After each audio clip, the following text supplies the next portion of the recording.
I think just about everybody that I talk to, when we talk about our favorite voices in Christian music, if you want to put a Mount Rushmore up there of the really great, impactful voices in Christian music, Steve, your name comes up every single time.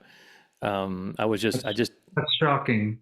well, it's not, it shouldn't be, because I mean, ever since I've known you, you've just been. I remember hearing you for the first time when you were part of Gaither Vocal Band and White Heart, Mhm. and then your songs like "People Need the Lord" and "He Who Began a Good Work in You." Yeah, yeah. Those things were just they just became companions in my life when I was in my late teens, early 20s. And then, of course, we had some common ground with Truth and some of the Hmm. tours we get together. So I'll definitely want to talk about that as we go along. But I'm just thrilled to sit down with you and have a conversation with Steve Green. Welcome to the One Degree of Andy podcast. Thank you. Good to be with you. Yeah. So you're in Atlanta right now. Yeah, so we lived in Franklin, Tennessee for 30 plus years, maybe a little bit more than that. And then our kids moved away, and so we loved it. We had a great church community, good network of friends, but we found that we were living with our friends and visiting our family, and we Huh. thought we should switch that around. And so, by our kids' own invitation, now the most stable one at the time, meaning stable, not moving around, was our Yeah. daughter. And they lived outside of Atlanta. We were about an hour northeast of Atlanta. And so we moved here a little over about 5 years ago. And and it's been startups from scratch. Didn't know anyone but our kids, and yeah, it's been a really great thing. And then our son and his wife, he'd graduated from seminary, was leading worship at a church in St. Louis, and then but his real training and heart was to pastor, and the church opened up just in their neighborhood, which is in the city. And so they stayed in St. Louis. We began to visit them more and ended up getting a small place, small meaning 700 square foot place, really small, just about 4 blocks from them. And we're literally in St. Louis City. And we can walk to their house, or just 4 blocks, and we can walk to the church as well. So Wow. yeah, so we bounce back and forth every, I don't know, couple weeks. Wow, that takes a lot of courage because my wife and I have talked about that. We're empty nesters here in Tulsa, and we've talked about either maybe going to Nashville because our daughter's there, but our son's here and his family. Mhm. And but the biggest thing for us is you kind of said it. You're close to your friends, but you weren't close to your family as far as location. That's one of the Mhm. things that when we talk about moving or going to do something different, we're like, how do we replace our friend group? How do we replace, Yeah, those people that we yeah, do life with? So how right. did, just to kind of to push on that a little bit, how was that for you and your wife to be able to Yeah. find new Mhm. relationships and to plug into to friend groups there? Yeah, so we moved here in June of 19, and um, my schedule was pretty full, so I was still doing quite a bit of traveling. And we had begun to visit a church in the area. And then, of course, COVID hit um, in the spring, February, really, of Yeah. 2020. And so my whole schedule disappeared, went away. And churches quit meeting, or most of them anyway. So a lot of things changed all at one time. So so we started having a family worship time in our home just for our kids, and sometimes we'd invite a few neighbors, and we'd move out into the our patio area and do something outside on a Sunday morning, and did that for about 5 months with our kids, and that was a real treat. The other thing that happened is we moved into a neighborhood with about, at the time, had 52 homes. It was a relatively new neighborhood, and it doesn't have an HOA. And so there were parts of it that were very unkept. Our entrance looked just horrible, just overgrown. You couldn't even see the sign. It was terrible. So I had time, and so I started, you know, cleaning things up. And people didn't know who I was, so they'd stop and ask if I was a new landscaper or something. And I said, "No, I'm just a neighbor, and I have time." And so, fast forward now 5 years, I'm sort of the unofficial president of our neighborhood, Wow. now 54 homes, and it's all based on donation. And I put in landscape lighting and irrigation and It's for our incredible. neighborhood, and I send out a letter once or twice a year, really asking for donations. I send out a report, what we do with the funds, and it's just remarkable. I mean, that we're able. I know everybody in this neighborhood. So Now, you've some got of to them, be. some of them close the blinds when I walk by because they think I'm the tax collector. But it's been an amazing entrance into people's lives. Yeah, We just had dinner 2 nights ago with a couple that don't, obviously most of the people in here are don't know Jesus, but it's been wonderful to rub shoulders. There's a monthly cocktail party gathering that we love to attend to get to know people and just be on their turf and enjoy them. So that's one way. Another way is I met a pastor who was just getting ready to start a new church. And so we started meeting together. And when we first started having services in a gymnasium, he asked if I would put together the liturgy and lead music, lead the worship time. And so I started doing that. And eventually I was on staff. I was unpaid, but I was still staff on that church for about a year and a half. So, just surprising ways mm, that God gave us new friendships, new relationships. Not easy, but in both places. Now we're members of our son's church in St. Louis. He's a pastor, our pastor, my pastor, and we love that. We're there, try to be there about 3 Sundays a month, and so we're really have two complete different worlds, and it stretches us, and it's been really good for us, and we love it. it just always. Every time I've been around you, I always get the sense that you have a missional mindset, like a missional heart. Like you're using who you are and the gifts that God gave you to draw people into relationship with Jesus. And again, to tell somebody they're very humble is, I think, is so weird to say. You're one of the most humble people I've ever met. Oh, thank you very much. But you've always been. I've always sensed that around you, that what God gifted you to do was more than just yourself, and that's something the artist always fights against, I think, and something I felt like that I took away from my time spent around you, that encouraged me, that you're always about, okay, God, what do you want me to do next? Who do you want me to reach next? Where do you want me to go Yeah, I next? wish Who do you want me to I talk to really next? I wish that was true. But I mean, I think of all the missed opportunities and the times when, God planted someone in my path and I just didn't even want to talk to them.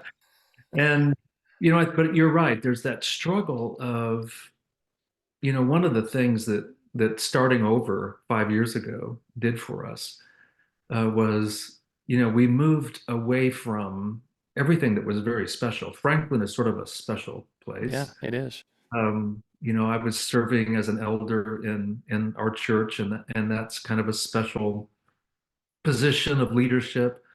A lot of people I had history with, so they knew who I was, and so I got treated in a special way. I was traveling and doing still a lot of concerts, and that's a special thing, being on platforms. And then we moved here, and it all went away, and it was really a gift of God Hmm.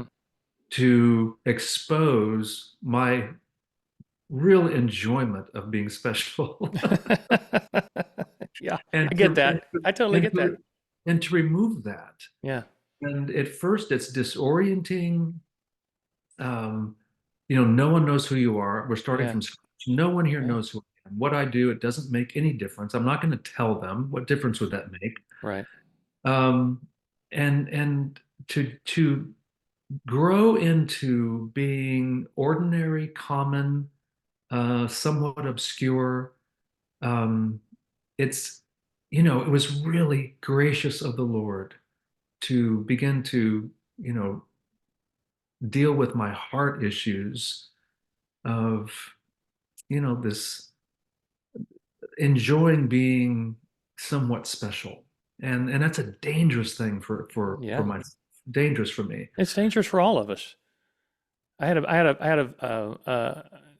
a mentor of mine tell me just a few weeks ago. He just randomly walked up to me and he put his hand on my shoulder and he said, "Andy, we were never meant to be famous." Yeah, that's He true. said, "Because we can't handle it." Yeah, And it's true.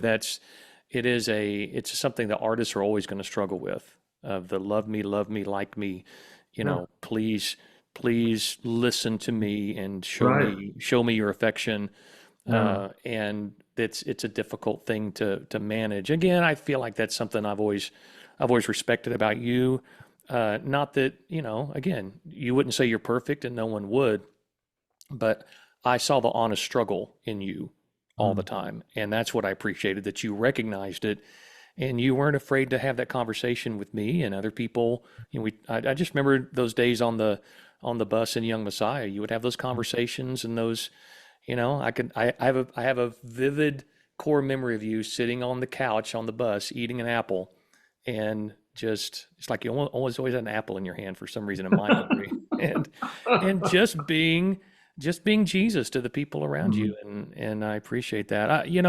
I want to take us back though to something that you and I have in common, which is we were both in the group Truth together, Mhm. not together, but in different times. Right.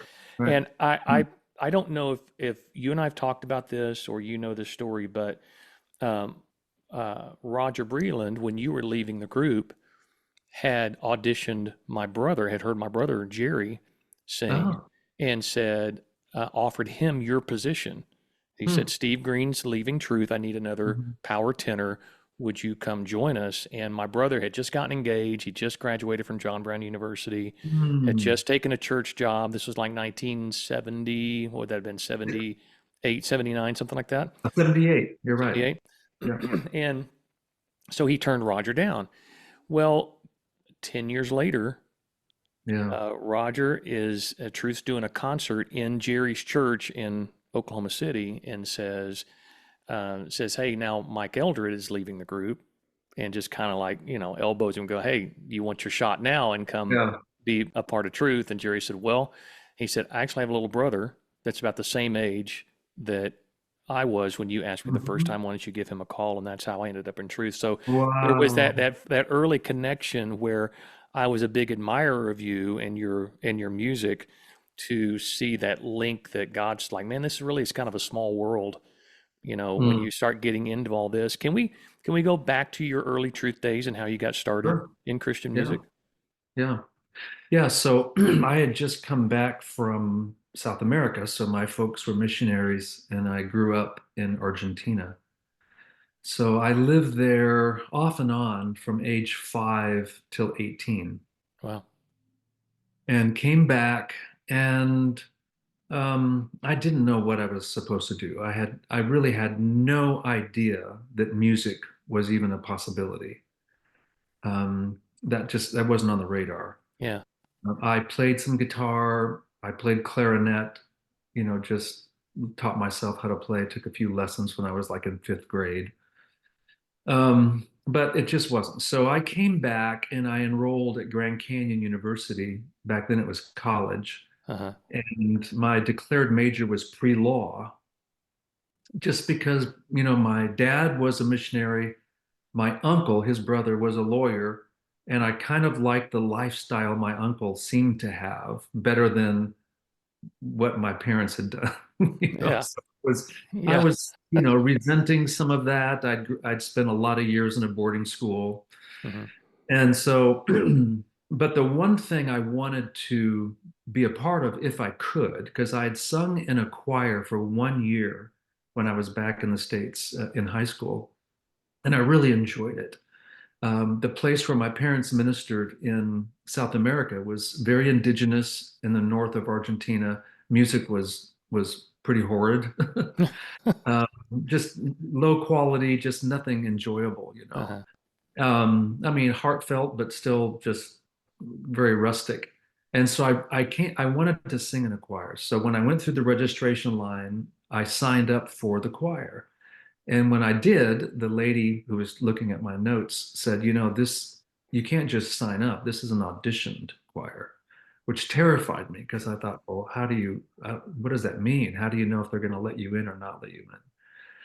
So I went home to my brother and said, I have to audition for a choir, and I don't know how to do that or what that means.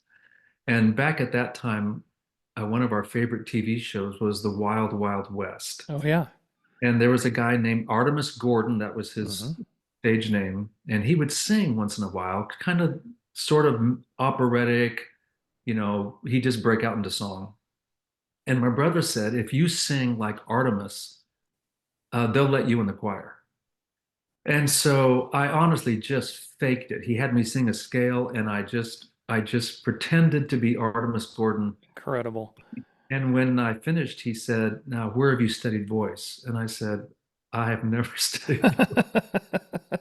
I don't have any idea what I'm Yeah. doing. And so they let me in, and he took me under his wing. And over the course of the next 2 years, um, you know, I was a lost kid with no vision and no dream, and he had one for me, and he Mm. gave me his. And I'm really grateful to the Lord for him, for this Wow. job, That making sounds a me. lot like my story too. I never took voice lessons. I was a mimicker like that, like you. That's very familiar to me. Yeah, That I would hear somebody and somebody say, "Hey, try to sing like that," and I'm like, yeah, "Okay," and you could yeah, do it. And right. then, yeah, that's wild. So many people that I talk to, vocalists that that's how they started. They just tried to sound like the people Yeah. around them, and yeah, And then he gave me, I studied with him for a year and a half, which really gave me, I think, a good foundation uh-huh. to protect myself vocally, just kind of knowing some correct things to do. But the way I got into truth was it was at the end of my sophomore year, and I was driving off campus, and a friend, John Moore, who ended up doing a lot of life with me and writing for me, um, stopped me and said, "Hey, there's a Truth is in town tonight. Do you want to double date?" And I said, "Yeah, that'd be great." So I called my girlfriend at the time, and we met at a high school auditorium somewhere. Listened to it, really enjoyed it. It was very well done. And at the end, John said to me, "Hey, go up there with me. I'm going to audition. I'm going to be in this group." And that's just John, bold, Yeah. confident. And so I went with him while he was going, I just accompanied him. I'm moral support. I had no idea at all that I would ever be in the group. And I didn't have the ambition because I had a different track. I was also going to be a minister of music and whatever. And so I remember him walking up to Roger and saying, "Hey, I want to audition in your group for your group." Right. And obviously he's a bass. And Roger said, I have a Bob Vandermotten's here. He's not going anywhere. I really don't need a bass. And he looked at me because I was standing kind of behind John and said, "What do you do?" I said, "I'm in college." He said, "What are you studying?" I said, "I'm studying music." He said, "Do you sing?" I said, "Well, I'm taking voice lessons and I do." He said, "Are you a tenor?" I said, "Yes, I am." He said, "I want to hear you sing." That's And Roger. Yeah. And I said, "Like right now?" He said, "Yeah, right now. Would you come up on the stage?" And while they're tearing down, went kind of backstage, and Gordon Twist was there. Oh wow. And he asked me what song I knew, and I told him, it was one of the songs that they had sung. And so I sang it. And he pulled me aside and started talking to me about being in the group. And I came back, and of course, John is sitting there shaking his head I like, go, "No, you wait. didn't even want to be in the group, and I did, and now you're getting invited to." And my girlfriend's crying, Uh, like seeing the writing on the wall, and it's all a mess. And yes, a I love couple it. months, a couple months later, I'm packing one of those hard shell suitcases, and Was it a hard decision? I mean, did you graduate before you um, left, or I was didn't it? graduate, so it was the end of my sophomore year. Yeah. Dude, we have So the same story. This is wild. really, Yeah, I left my so sophomore year of college as I well. Yeah. called my parents and told them about it. My dad was Mhm. not pleased. He said it's going to be really hard for you to pick back up and finish your schooling. Yeah. Um, and I said, well, I think I'll just take a year, Dad. This is kind of something that I have wanted to do and want to try. Um, I don't know if I can do it, but I'm being invited to do it, and so Yeah. I kind of want to do it. And so I got in a plane and I ended up in Mobile and didn't know anybody, didn't know anything, and it all started. Wow. And then how long were you with Truth? How many 2 years. years? 2 years. 2 years. Okay. Which was Yes. like 600 shows in Oh, 2 years. yeah. Yeah. Or It's more. so grueling. It's so Yeah. grueling. Yeah. But I met Mary Jean. Um, we were complete opposites. I'm a MK, very shy. Um, and she had just come out of the Miss Florida pageant. Oh, wow. And so, she's confident and all everything that I'm not, she is. And so I started just feel I was comfortable around her because there was not a possibility that we would ever be a couple, obviously. Uh-huh. She's completely in another world than I'm from. So I just felt comfortable just being with her, and it wasn't like 3 months in before Art Ortiz um, came to both of us and said, "You're spending too much time together." And honestly, when he said that, it had not even entered my mind. But of course, now it will. Yeah. Well, and for our listeners, Yeah. Truth was an interesting it's an interesting dynamic. I don't know what it was when you were in, but when I was in the group, you weren't allowed to date just No. because Yeah. No. it makes everything complicated, It and does. I totally agree. and it's I a totally great agree. but they said, but if you want to get married, you can do Right. that. So you could not date, but you could get married. Yeah. Yeah. So That's that's healthy. That's really healthy. Yeah, we there just to be honest, there's been a lot of marriages that didn't make it out of truth because probably because of that. But yeah. Well, but we did. So it was tumultuous. Hmm. Um, we obviously couldn't date, but everyone knew that we liked each other. We couldn't hide our those lion eyes. Yeah. And so, but we finished the year, then she left, and then I stayed one more year. Um, and my parents weren't pleased with that. They said, "You're on a speeding train and you can't get off." You're like, I I said, know, "Well, but I like it.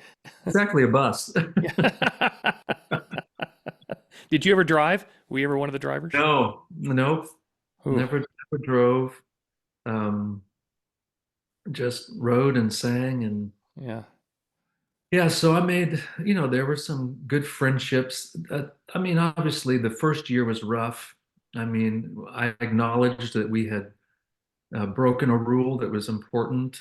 In fact, in the middle of it, I tried to leave. I said, maybe it's better for us just to leave, and he didn't want us to leave.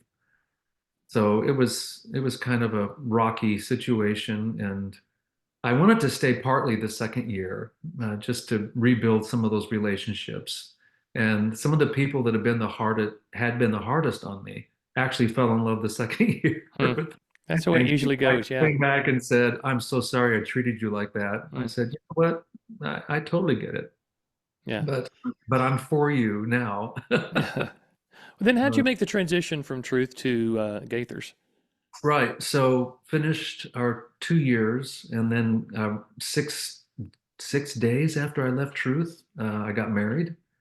Mary Jean and I had sort of kept in touch and dated by Yeah. mail, Yeah. right? Oh And my God. every time Same I, thing with my wife. This is so yeah, crazy. What such parallel lives. Yeah. My wife and I yeah, wrote each other like, well, we were dating. She wasn't on the road and we wrote each other every day. And then that yeah, mail, we wouldn't get mail I know what it. every 6 weeks or so, every Yeah, month, once a month or something. Yeah. yeah, And then you'd get this big stack big of, stack. of love Yeah, letters. Yeah. yeah. Now I know. Yeah. So, and every time there was like a little bit of time off, I'd fly to see her, or she'd fly to see me, and we'd be together. And Uh-huh.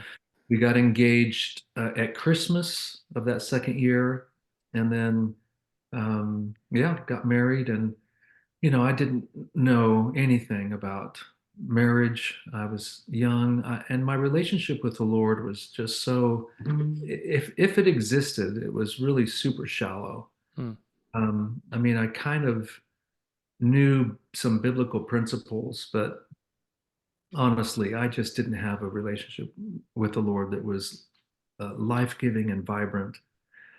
And so we got married, and went on our honeymoon. And right after our honeymoon, we got a call from someone with the Gaithers saying, we're looking for a tenor and a soprano for our backup group. We'd like you to fly up and audition. So we did. And they offered us the position right there. And we'd had other plans. We were heading to Texas. I had a full scholarship to finish my college. I had a minister of music position. Mary Jean had been lined up a teaching Wow. position. And so we went to Texas and met with the guy who had done all this for us and laid out our scenario and said, what would you do? He said, well, I'm really sad to say that if I was you, I'd probably do what you're going to do. And he was gracious, and we thanked him profusely for all the arrangements he had made. But this was a different course, and it completely, altered our lives. Yeah. So that was, so did you ended up having to move to Indiana then? Yeah, drove Yeah. from Texas to Indiana and moved into a little apartment and started doing some rehearsing, and ended up being in that backup group. Back Yeah. then, it was the Bill Gaither Trio. Right. And then out of that came the Gaither Vocal Band. Bill started having myself and Lee Young, who was the Yeah. bass player in the Mm-hmm. group, and Gary McSpadden and Bill do a Because quartet. so okay, so that's kind of how we started this whole thing was that's where I first really remember hearing you sing was I think my goodness, I started buying Christian albums maybe in around 1979, 80, 81 was when I, maybe bought my first Imperials album.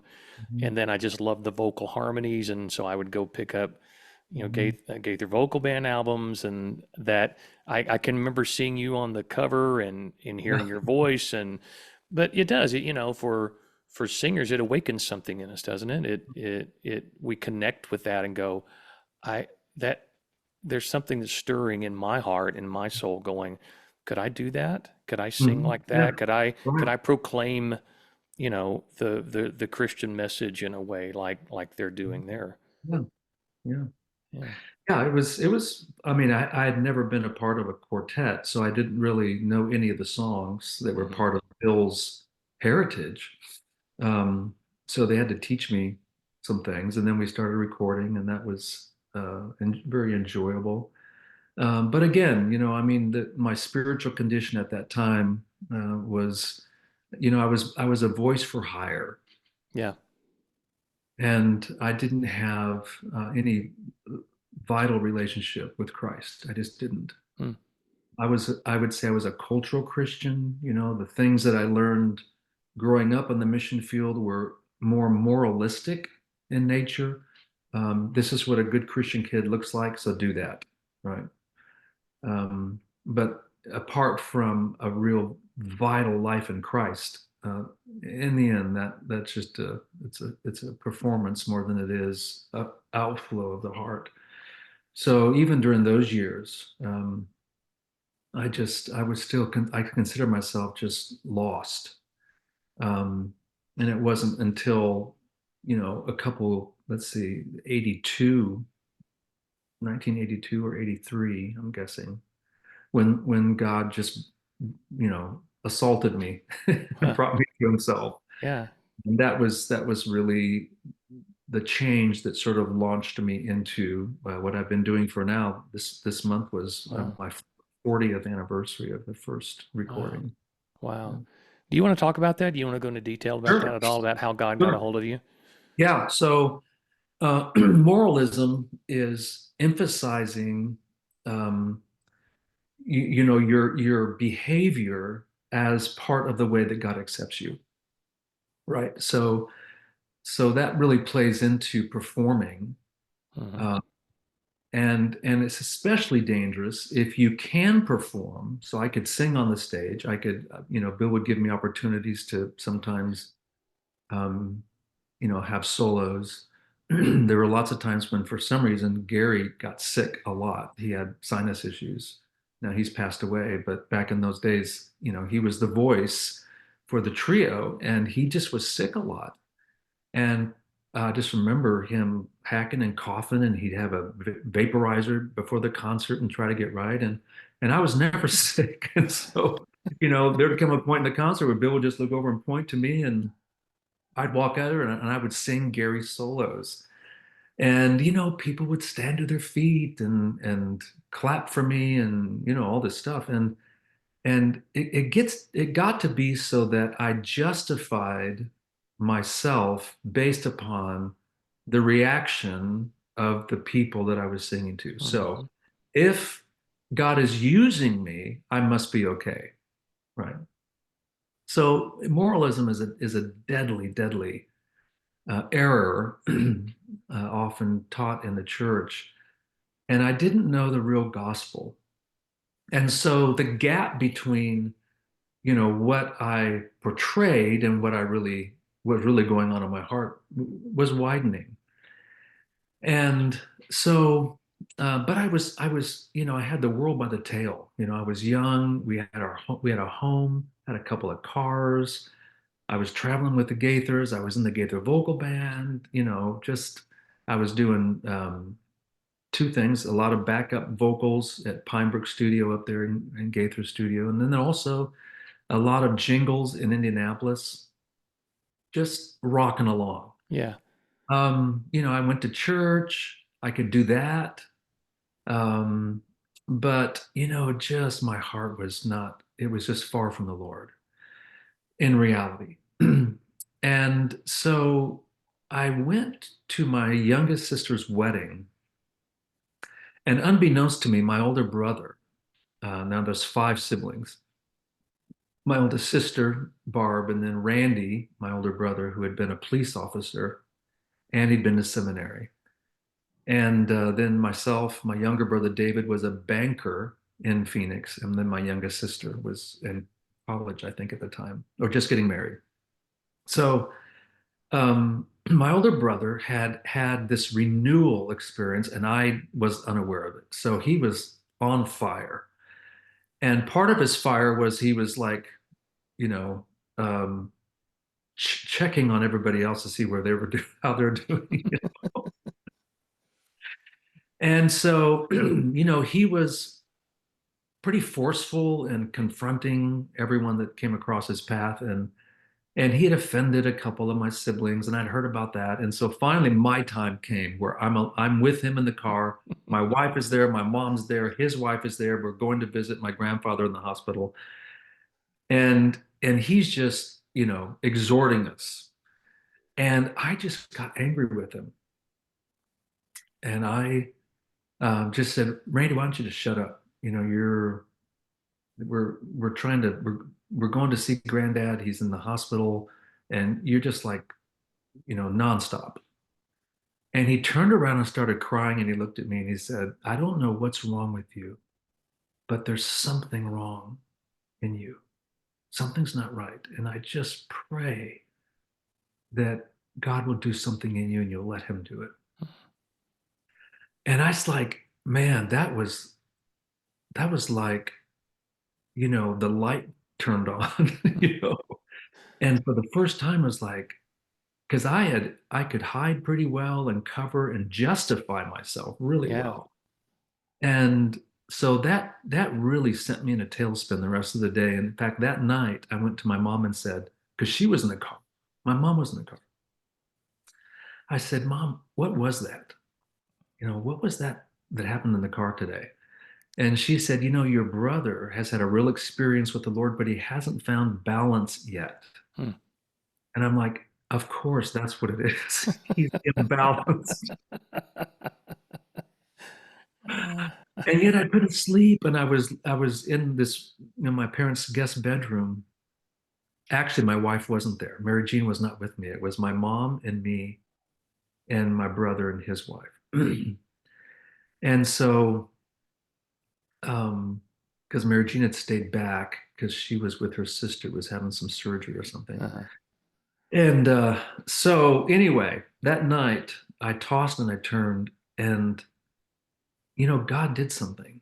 All I can tell you is I wasn't looking for him. I wasn't searching. I wasn't praying. I wasn't anything. And I just had this sense of being nauseous about my sin and seeing it for the first time, Huh.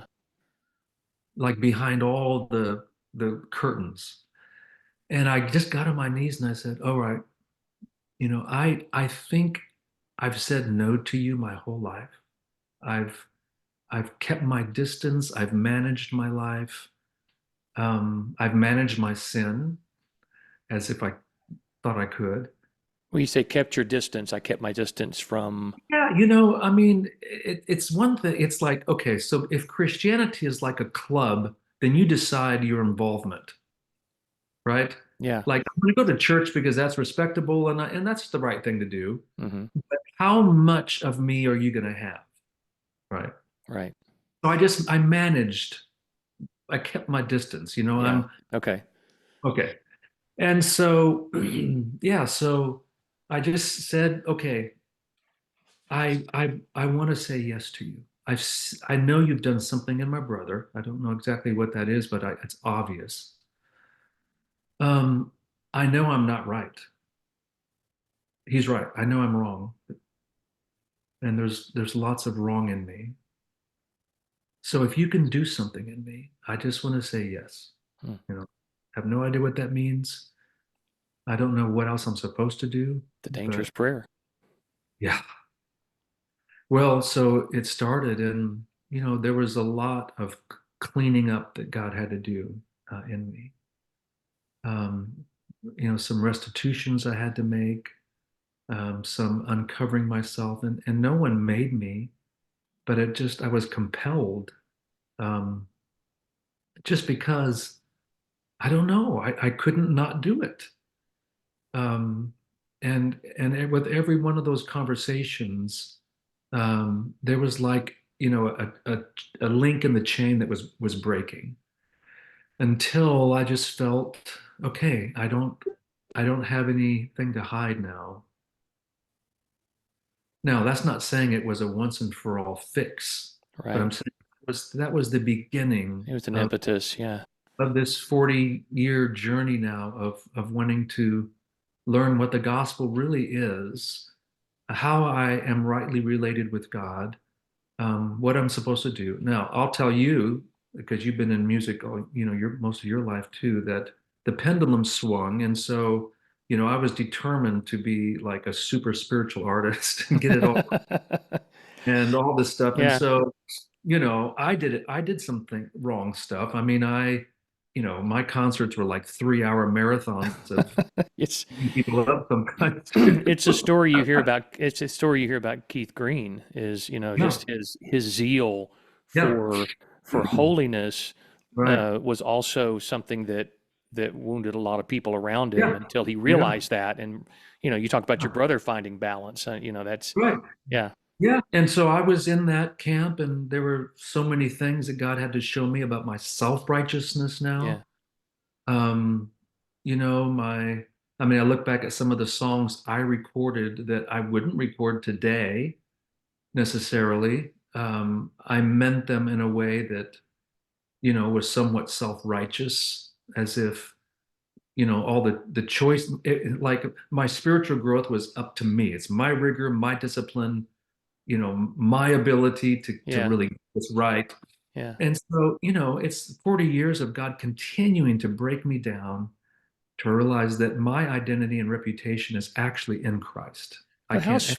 how sweet of a is it though to be able to look back and go, wow, God, you Yeah, didn't give up on me. You were working yeah, it through, and you right. allowed me to keep going. You allowed me Yeah, to discover more of you, and it influences your music and your career. And to be able to yeah, sit here 40 years later and to tell the story and still do what you love to do. I mean, that's mhm, just that yeah, that's a story worth telling. I mean, and there's so many people get stuck. they give up on their dreams or give up on their careers or give up on even their relationships because they can't find that balance. They can't, they don't keep searching. And again, one thing I always appreciated about you and the time the limited time I've gotten to spend with you is that it always felt like you were moving and searching and asking and being very serious about your journey. And, again, whether that's, um, Mhm. where that took you at the time and where it ended up taking you, I think is the real testimony and especially an encouragement for all of us. Just keep going, just keep Mhm. learning, keep praying, keep asking, keep seeking, keep Mhm. working it out. There should be, I believe this one thing I teach worship pastors is there should be some struggle going on somewhere where you're wrestling with it. Keep wrestling with it because the more you wrestle with it, the more God reveals to you and the more God lets you see, what one thing, what this leads to and what that leads to. And, it doesn't just all of a sudden appear. You're talking about this, all of a sudden everything's right and everything's balanced. That struggle is ultimately when you look back is totally worth it, isn't it? Right. So, it's just fascinating because I mean, I think of what I have done for 40 years as a non-essential part of the body of Christ, right? So if back then even, let's say back then the economy crashed or there was widespread persecution, well, what we did goes away. Yeah. What doesn't go away is the church continues to meet, whether it's in homes or wherever it is, sharing God's word with each other, sharing in the Lord's Supper together, the body of Christ. And so I'm grateful for it. I think at times I maybe had an inflated view of my importance. Um, and that's something that, God graciously over time just helps us see. I Hmm. got a video today from my daughter-in-law, and my son is a pastor. He's on sabbatical, so they're in Athens right now. So today, they, as a family, they have three girls, 8, 6, and 4. They went to see some ruins in Athens, and so my granddaughters are just completely enthralled with this line of ants that are marching through the dirt, right?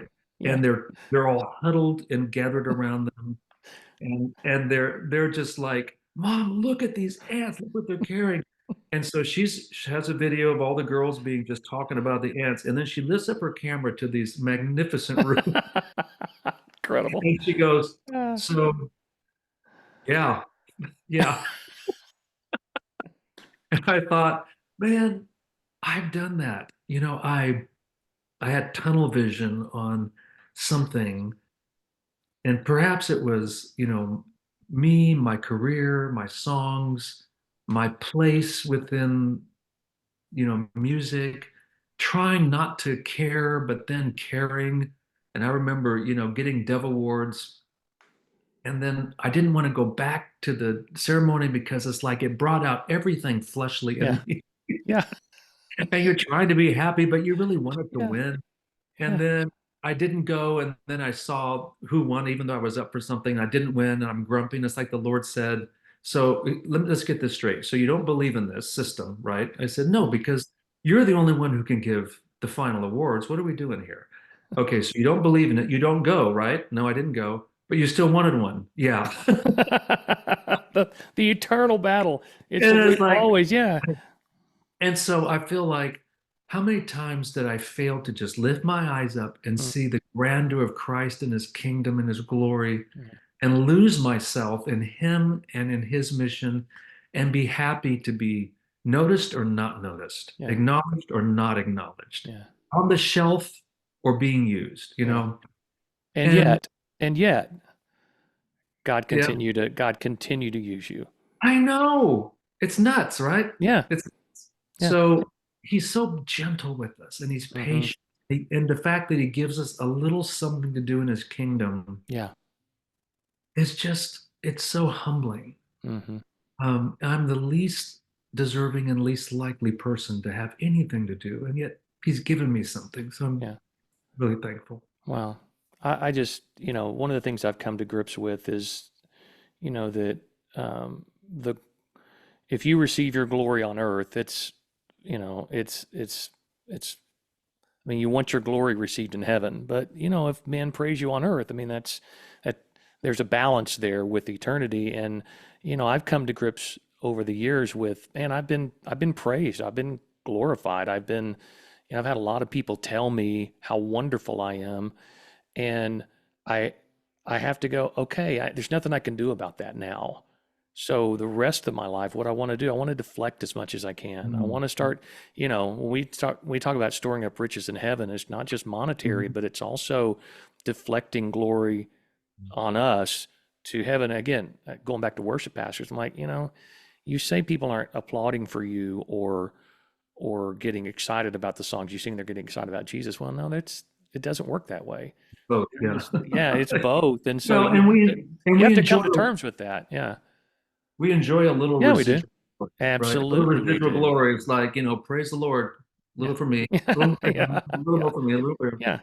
Yeah. Yeah, I mean, and I think that, people have asked, I'm sure they've asked you the question, like, what's your highest, greatest moment in Mm-hmm. your career, and what's the lowest? Yeah. And I just thought, I don't know. I Yeah. don't know that I because can't answer it either. No.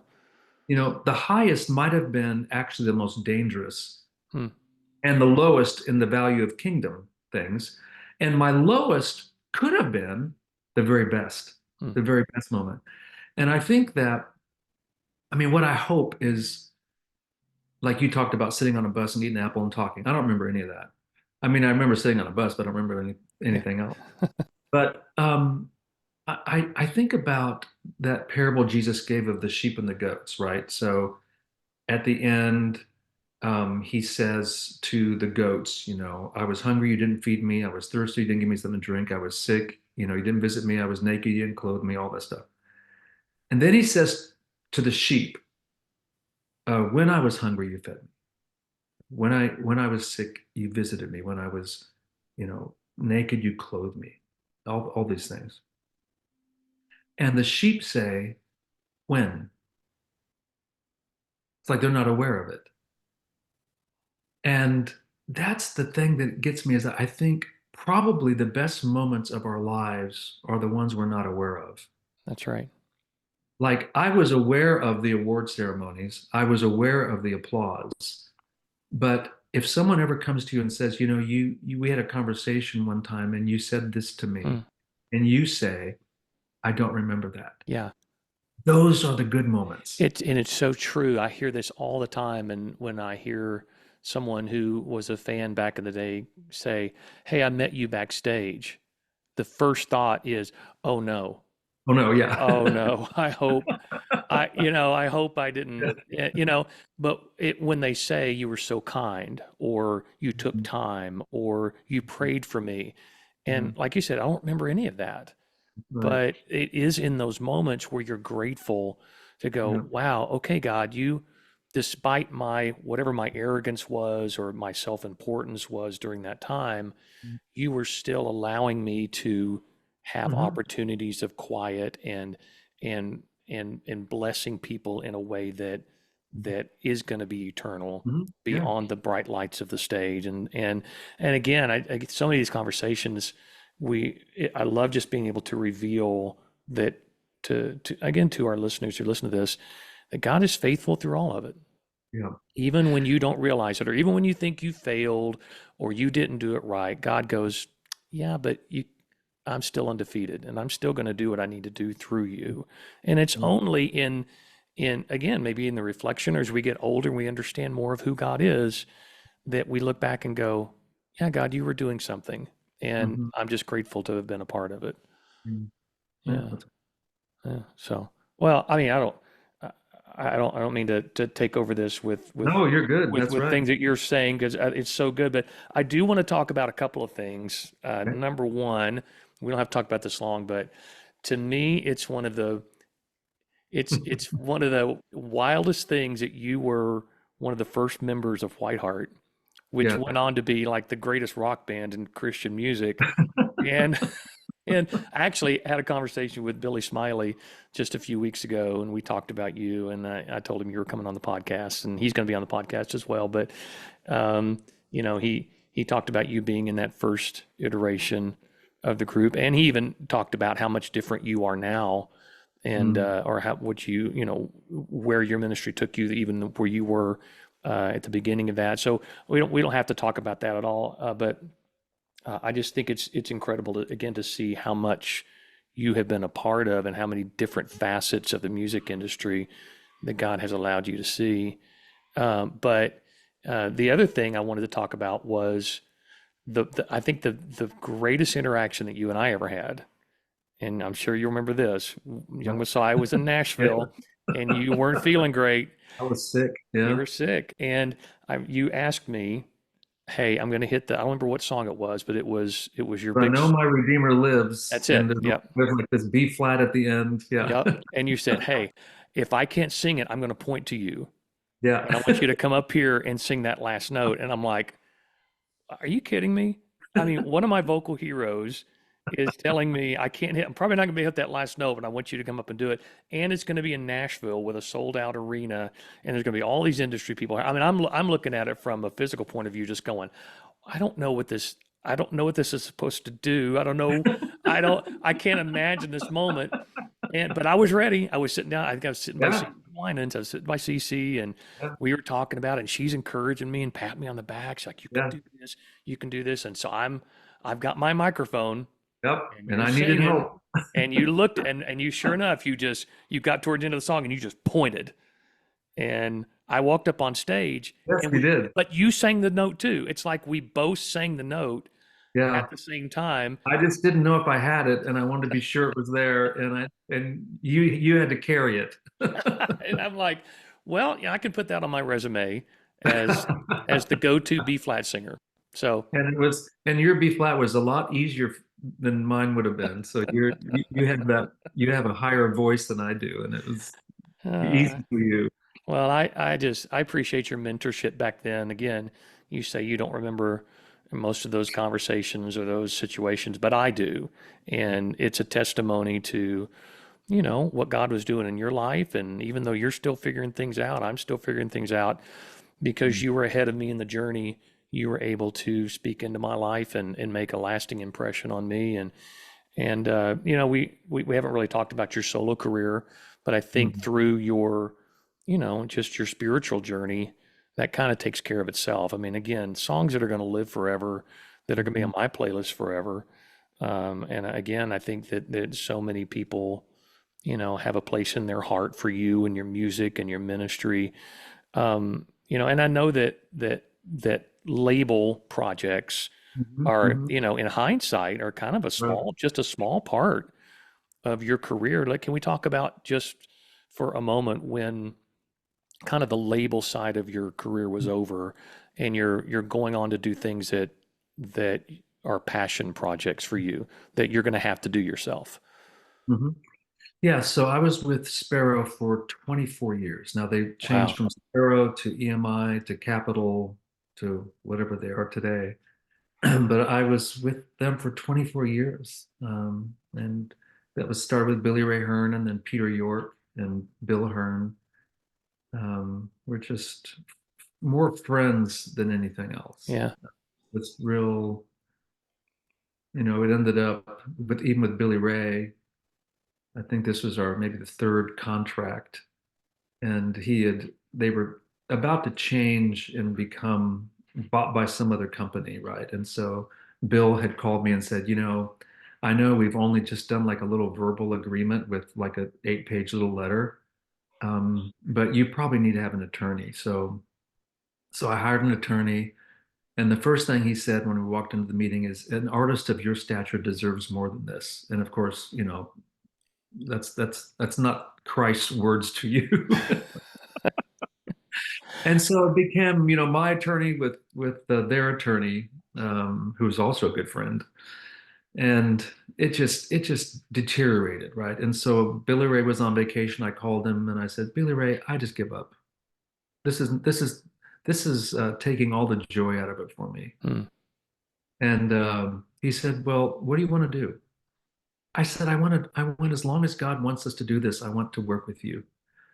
But I just don't want to have this contention between attorneys and trying to grab stuff.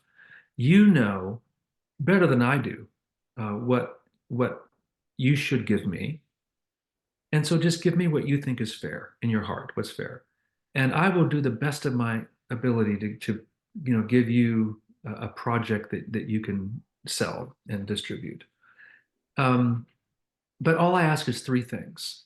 If at some point during this contract, the Lord directs in some way that I should do something else, let me go.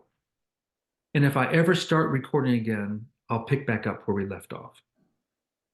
If we have a disagreement, could we just get a group of pastors that we both trust to help us mediate and work this out? And that's all I want. And so he wrote up a little 3-page contract, and I signed it, and that was my contract with Sparrow. Wow. And, I mean, was it naive? Probably, but it's like, I don't know. It just, I, I, they were friends, yeah, back in those days, it were, yeah, in the late 80s, early 90s. yeah, this was in early 90s. Yeah, that's what I remember was there was a real sense of we're in this together. We're in Yeah, ministry together. You do what you do, I do what I do, and right, we're going to support one another. And, obviously it didn't last in that right, regard right, because so many right, people like Billy Ray Hearn ended up moving on and right. the secular Sure. industry took over. We've talked about Yeah, it on some of the right, podcasts, right. but yeah, that's a testimony I hear over and over and over again about Billy Ray and Yeah. So uh, my last project with them was called Always Songs of Worship. And then after that, I think I've done maybe 3 or 4, maybe 4 recordings. I haven't done a lot. uh-huh. Um, and we did them ourselves, and I'm pleased with them. Some really good songs. But and I'm working on some songs right now. I'm not going to make a physical product that doesn't exist No, anymore. no, still need to. But Yeah, but even just make 4 or 5 things that I can just make available hmm, at no cost. Um, so I still have things like that I want to do as I'm able to. Um, yeah, so I mean it is different, but I'm grateful for all those years because they provided a foundation that still exists. yeah, So I'm not on the road a lot. I'm like maybe a couple things a month um, that we get to pick. Now the way we're a nonprofit. I don't know if you knew that, yeah, but so um, so none of it ever belonged to me, um, and and we've always gone. Now, here's another, maybe crazy or naive thing, but we've only scheduled by invitation. So I never had a booking agent. I had a brother who answered the phone, and he's still with me after huh. 38, 40 Wow, years. I love that. Um, so we kind of think, well, maybe God will help direct us then, where we're supposed to go. And if someone calls and it seems to work and it's the right kind of fit, then we say yes and go. And so that's a blessing. But really, honestly, at this stage of life, most of what I'm doing is helping other people do what they're called to do. And that's great. It's like pass the baton on to the next generation, help Yeah. them, encourage them. Um, are there times when I think, oh man, I wish I was up there doing that, because I think I could have done that just slightly better. My own pride and hubris again. But you still have experience and you know how to do some things, but it's Yeah. not my turn now. Hmm. And this is God's prerogative. He can put me on a platform or he can remove me, and it's his business. And if my job is to encourage and help others now, the best that I can. So I do a lot of I run the sound in 2 churches, Wow. uh, help with that. That's And so cool. I love that. Sometimes I'll add vocals if they would like me to. Um, but I don't have to.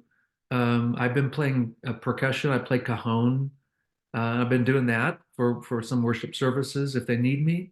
So it's just whatever. Wherever the need is. Sometimes it's I do the yard. Sometimes I'll clean up and weed the garden at the church. Whatever, it's like I'd rather be a doorkeeper in the house of the Lord Mm, than anything else. well, So does it matter in what way we serve Christ? I don't think it does. Um, whatever place he gives you us to serve, it's a privilege to do so. So, he's still knocking me off my high horse, and reminding me that just any place in the kingdom is a tremendous blessing.